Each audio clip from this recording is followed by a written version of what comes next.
NERDSoul. Woo! Haha.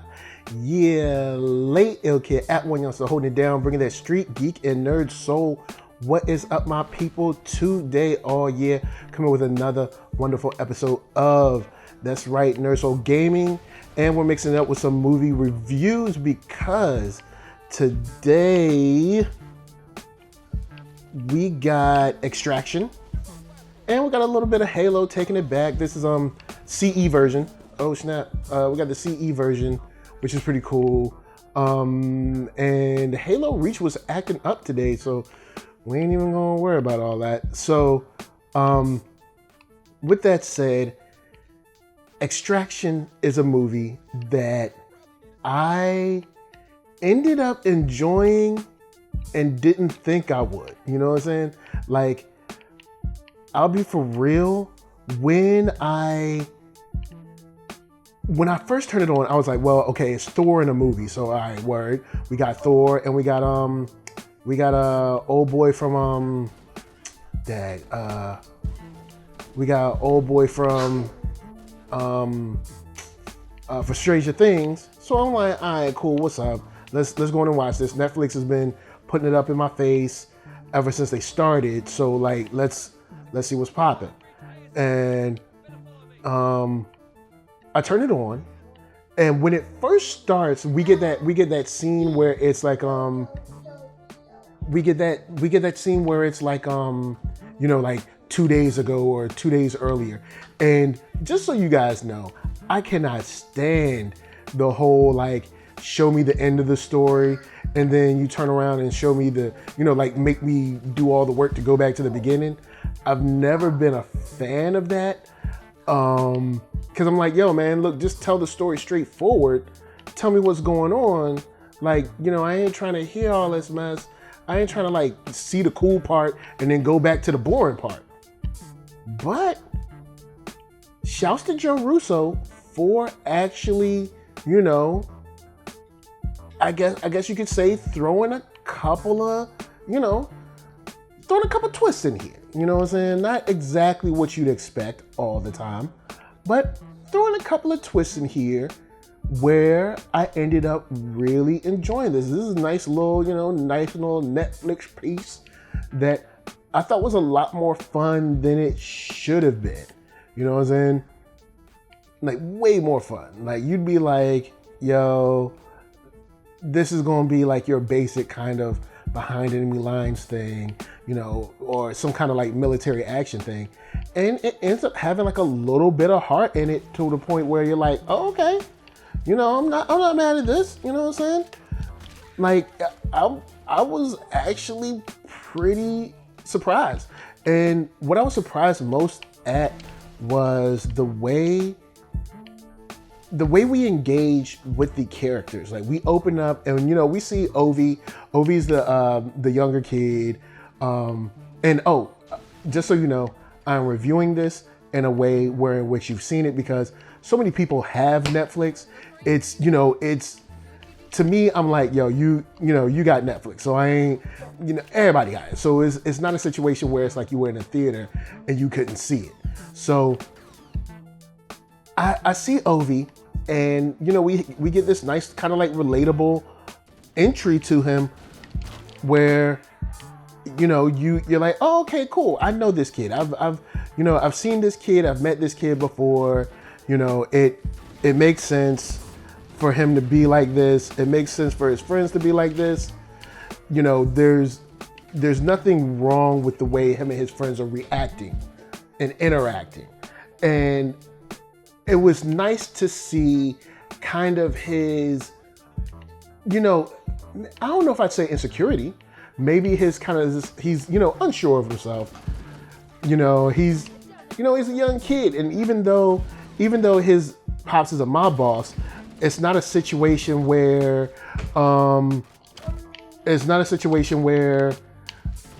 he's kind of like Tommy in what's the show Ozark, you know, because his dad is a mob boss and he walks around like his poop don't stink. This kid actually is kind of reserved, you know, in a way, and kind of pulled back to where he's unsure of himself. And I like that. I like where we get to see, you know, kind of the other side. Because usually it's a situation where, you know, you meet this kid and he's kind of pompous and he kind of deserves to get kidnapped anyway, you know. And, you know, even though he's part of this world, this life, you know, it doesn't change anything at all. And I like the way they you know, they took to him and they showed him his friends, and, you know, he's trying to like, just trying to be cool, just trying to fit in, you know what I'm saying? Because in a lot of cases at that age, you just want to fit in, you know what I'm saying? You just want to get down with the rest of the kids and feel like you're a part, you're having fun too. And we learn very quickly that there is like a how should you say, like a war going on, because we find out very quickly that, you know, he comes home and dude is like, yo, look, you're supposed to come straight home. And when he said you're supposed to come straight home, it wasn't like a situation where, you know, your mama told you to bring your butt home. It was more of a situation of like, you knew you was in trouble and she told you to come home for whatever reason and you didn't. And now everybody's get in trouble. You know what I'm saying? It was enjoyable for me to see, like, okay, we're already setting the pace for how dangerous it's gonna be. You know, we're already setting the pace of, you know, what this kid has got to deal with. We're already setting the pace of, all right, well, he's kind of like chilling and playing the piano, but something's not right because we haven't seen his dad yet. So what is it? You know, like, what are we dealing with? What are we into where, you know, he can't go nowhere, he can't be with his friends. And later on, when we see him sneak out with his friends, we kind of see why. You know what I'm saying? It's like, oh, all right, now we see what's going on. Like, it's because there's essentially like a war going on between you and the other mob boss, and you don't want to take an L. And of course, if someone got your kid, you got to kind of like, you know, submit to their demands and all that. And you ain't trying to submit. You know what I'm saying? You want to be, you know, you want to be the top dog just like everybody else. You know what I'm saying? You want to be like the top drug dealer of where were they at? Can't remember exactly where they were. I want to say like Bangladesh, but I know I'm mad wrong, and I ain't even trying to deal with that beef. You know what I'm saying? It's like, I ain't even trying to deal with all that. But it is nice to see that even in a situation where you're like, okay, well, what about this kid? What about his family? What about his dad? We find out very quickly that, you know, this is something that not only has been going on for a while, but, you know, this dude is tasked with not only keeping his son safe, but is under like very, very strict, you know, we find out extremely strict, you know, because, you know, homie basically is threatened with, I'm gonna kill your son if you don't go get my son. Bottom line. Like, I'm tired of this mess. I told you to watch him. You didn't watch him. So now I'm gonna make sure, bang, bang, you all gonna die. You know what I'm saying? I'm gonna make sure that you all die. And, you know, to the point where he even tells his wife, like, yo, look, later on in the film, like, yo, if you don't hear back from me, like, take the kid and run. You know what I'm saying? Like, take my son, get out of here. You know, and you know it's real. You know, like, yo, in that life, it's, you know, it ain't safe out in these streets. And over on the flip side, when we meet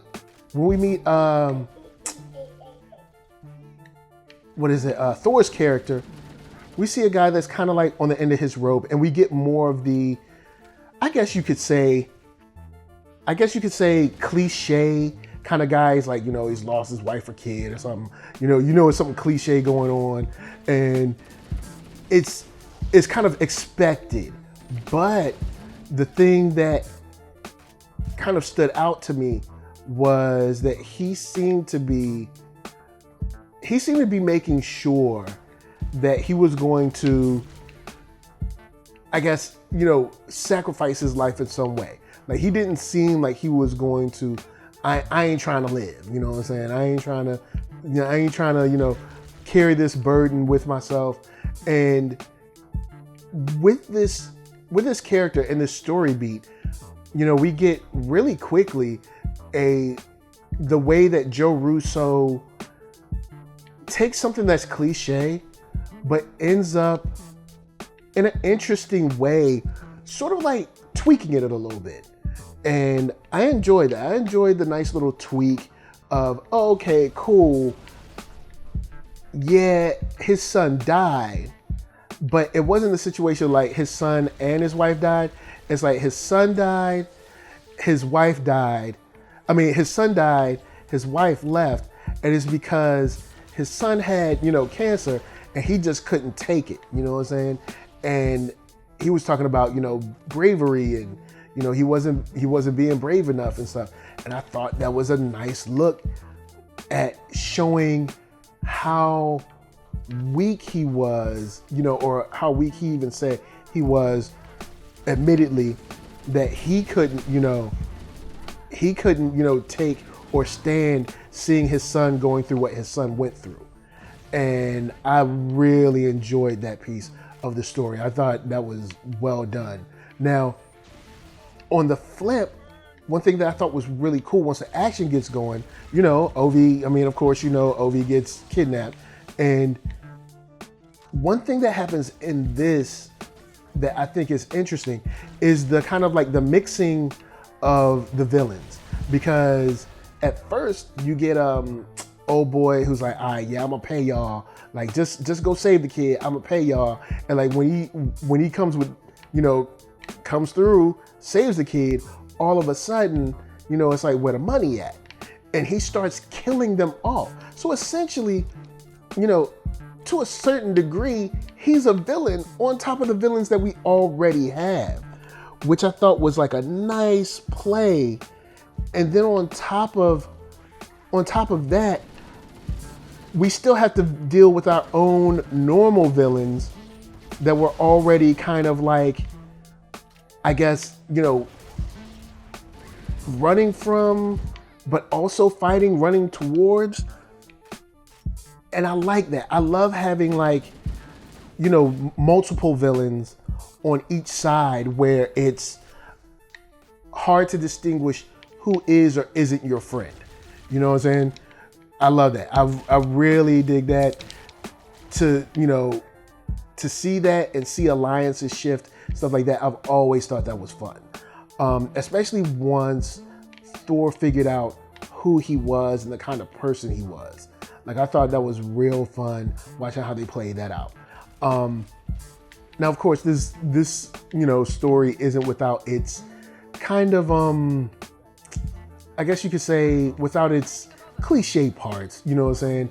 When we meet old boy from Stranger Things, like, we all knew, like, yeah, he's going to double cross you. Like, we already knew it. Like, we could see it. It's like, you're getting double crossed.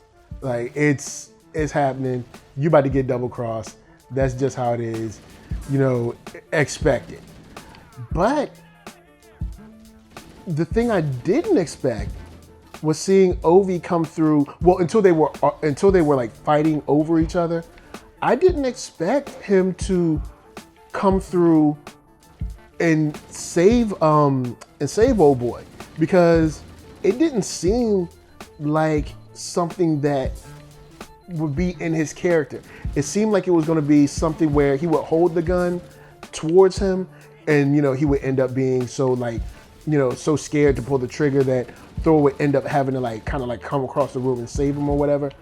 But we get this scene where he has to take the man's life, and it changes him. You can see it change his whole his facial expression and everything.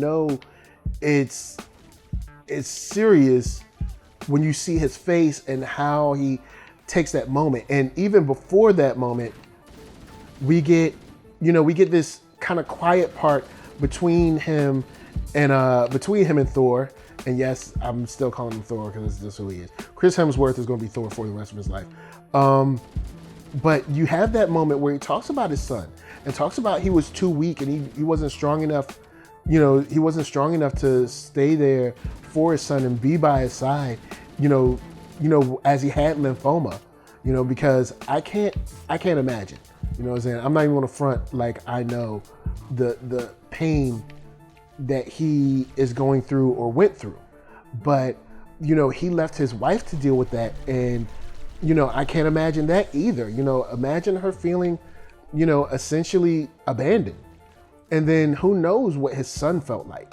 Your son, to a certain degree, when you're a boy, your father's your hero, you know what I'm saying?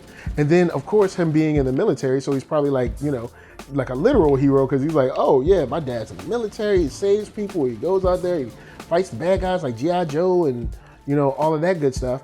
And to feel lost and abandoned, and then having to know that your son felt that, and that you're the one that caused that, has to be a very tough pill to swallow. And I thought that was a nice, intense moment that, wasn't expected at all in a movie like this. Because a movie like this, to a certain degree, could have been a very kind of cliche, like go get them, shoot everybody there, and bang, bang, the movie's over. But you find a very interesting way to have these still deal with these issues and have a couple cliche moments, but then also have some moments that aren't so cliche. Some moments that are, very touching. And I just enjoyed that in general. Guys, holler at me, holler at you down in the comments. Let me know what you thought about this film, because I started out being like, oh God, here we go, 2 days ago.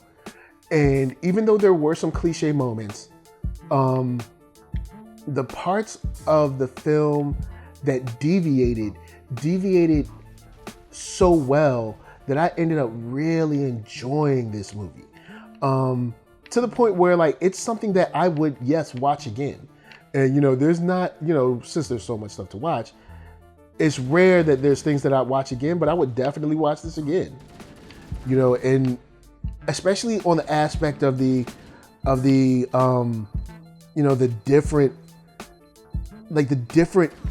changes of hands. And what I mean by changes of hands, I mean like, okay, now you're a villain. Okay, now you're not a villain. Okay, you're sort of a villain. All right, now so we teamed up.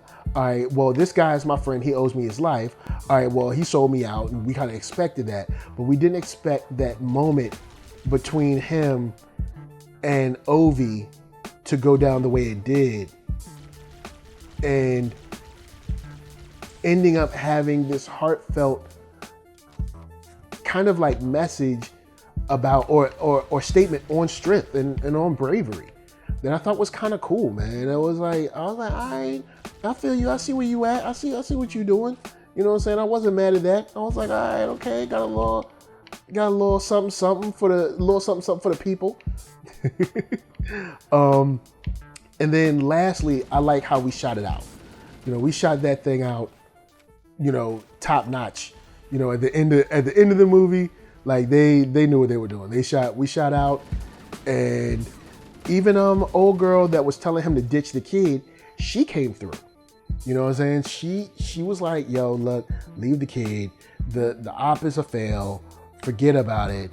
And it was nice that, she came through and still helped him, even though she was like ready. Everybody was ready to leave him, really. Like, everybody was like, look, get that kid out of here. You know what I'm saying? Get that kid out of here. We don't need it. We don't need that drama. You know what I'm saying? Kid's gonna die, so what? And I like how he, to a certain degree, felt like, I could not save my son.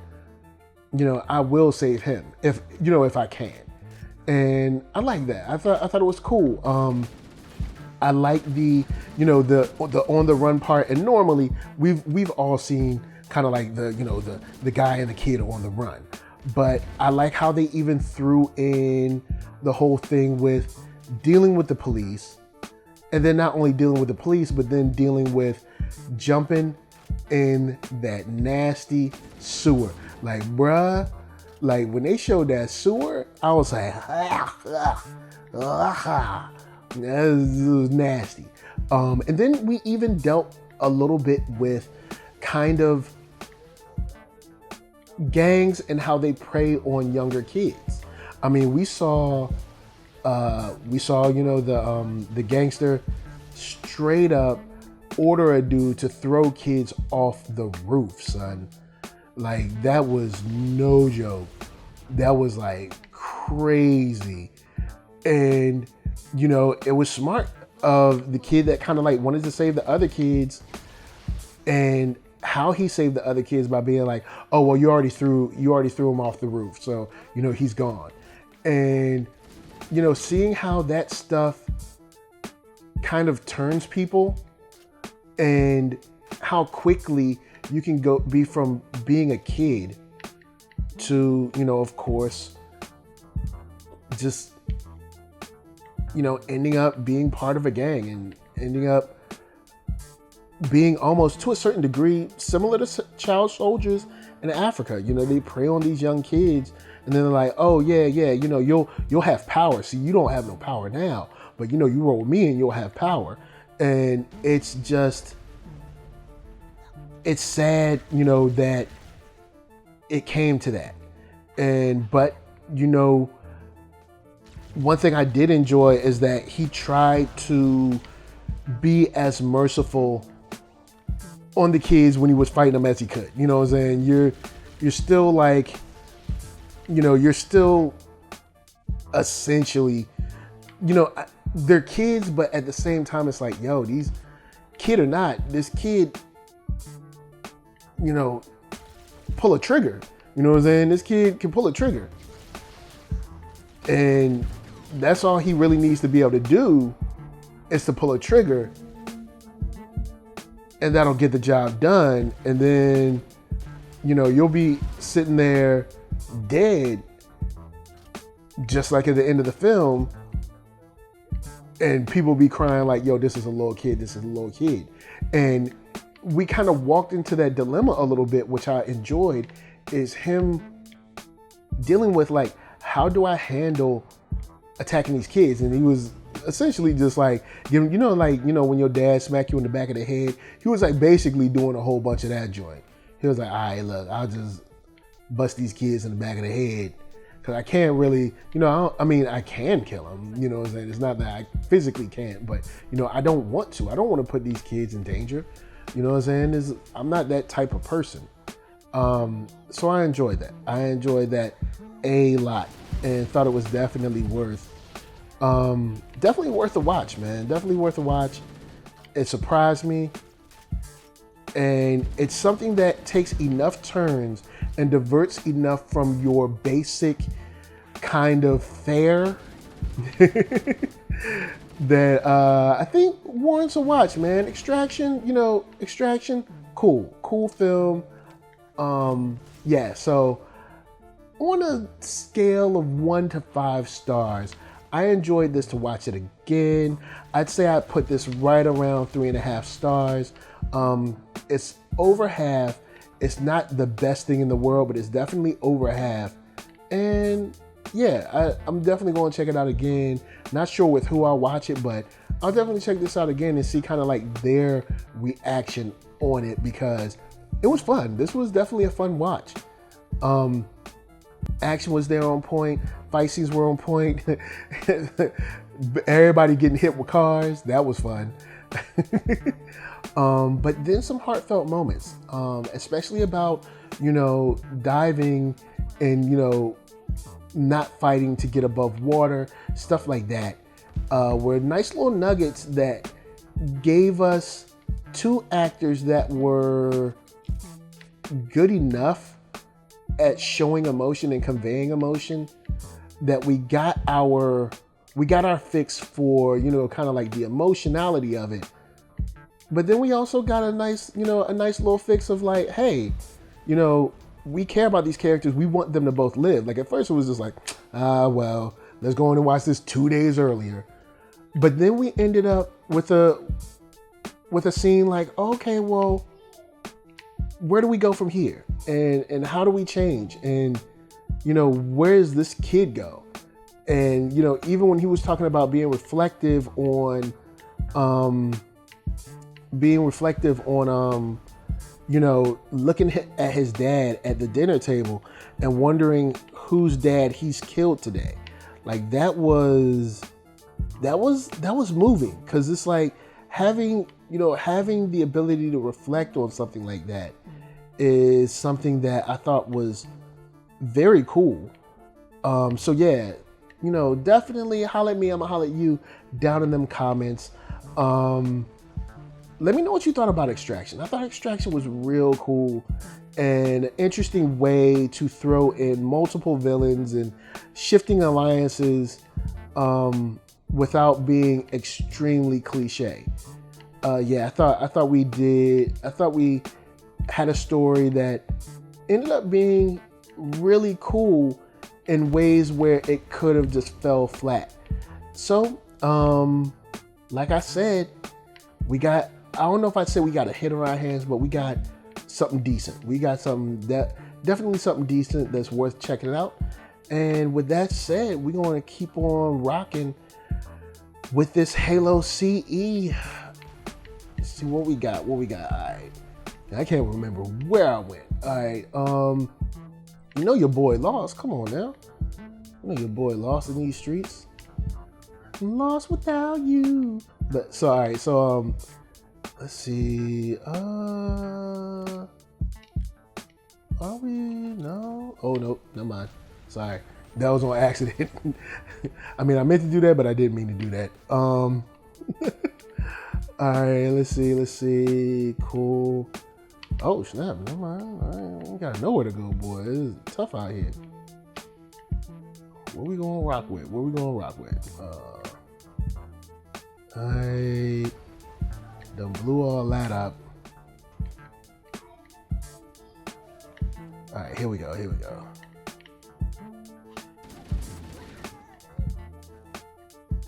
right, let's see. Oh snap! Who goes there? All right, there you go. Oh, there's always that one dude that be in the cut that want to shoot you. You know what I'm saying? It's always that one dude that be in the cut like hating. It's like that one. Like ain't nobody even ask you. You know what I'm saying? You could have just been on the ship chilling. All right, what we got over here? Hold on, what's this door? All right, it's mad people out that joint. Let's see what we got here. Oh, snap. Oh, and you too. Oh, you too. Oh, your whole squad back there. Dang. Everybody gonna die. How this person ain't dead? Oh, snap. Alright, let's see. Well, everybody dead the way they is. Let's do that. Oh, snap. That's what I'm talking about. Yeah. Well, that wasn't too bad. That worked out kind of alright. Like that kind of worked out well for your boy. It rarely works out like that. You know, you throw a grenade and you be like, it's looking dodgy. But, you know what I'm saying? Let's try that. Oh, word. There we go. Alright. There's some grunts left, so we should be cool to proceed. Give you what you need. That's 5 more. Get live more. Oh snap. Hold up. Back up. Ooh, bang bang. Everybody gonna die. Alright, so oh word, got a couple of people on my side. Even though them cats don't be doing nothing. Like for real though. Like man, them NPCs, they'll never be helping, boy. Hurting your feelings. Alright, cool. Because you know how, remember back when like NPCs first started to be like real deep in them streets? It used to be like, oh snap, look, I got some help. And then you'd be like, oh nah, I ain't got no help. because this person sucks, and they're literally cannon fodder up in this piece. Is your boy lost? I'm pretty sure your boy's lost. Like, I'm pretty sure because these people are already dead. So, oh yeah, I forgot. Yeah. Let's go in and skip all that. Don't worry about all that. So, with that said, guys, thank you for hanging with me. NERDSoul, Facebook, Instagram, Twitter, all them places. If you like watching me on YouTube right here, if you like listening, I got that podcast everywhere in them streets. And of course, Spotify for that music. I got some jams out there. NERDSoul 10. Do not sleep. So until next time, holla at me. I'ma holla at you. And much love to all y'all sunshiny faces. Peace. Chief, can you hear me?